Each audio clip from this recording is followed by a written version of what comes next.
Turn on your tap and water flows. It feels infinite.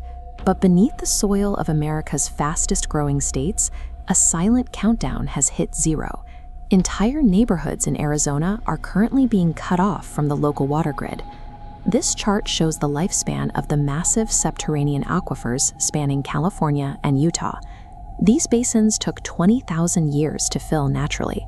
In our lifetime, that thousands of years-long accumulation plummets to zero in a matter of months. The media attributes this disappearance to climate change and evaporation, pointing the camera at the sun. However, the drainage is occurring below ground through legal channels that allow corporations to bypass the public grid and siphon the resource directly. Look at the state of this public reservoir basin. Where millions of gallons once supported local infrastructure, there is now only cracked earth.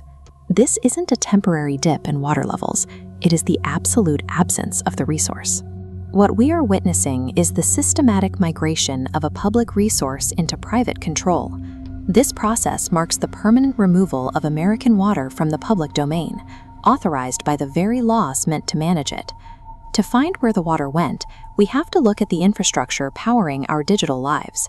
Every AI prompt, streaming video, and web page load generates intense physical heat inside massive server farms. This is a cooling system for a major data center. To keep these processors from melting down and crashing the internet, these facilities require millions of gallons of pure, fresh water every single day.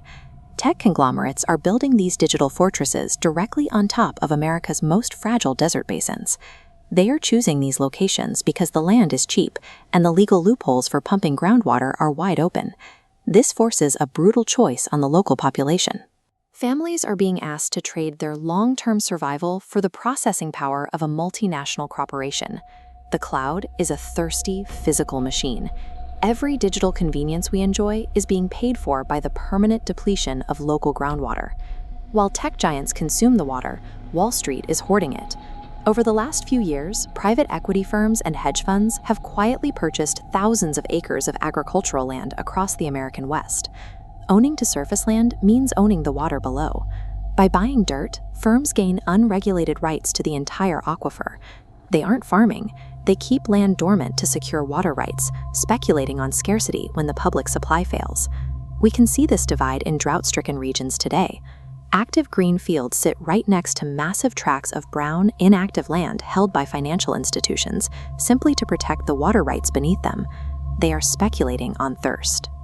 Wall Street knows that as public reservoirs dry up, whoever owns private wells becomes the corporate master of the population. The consequences are immediate.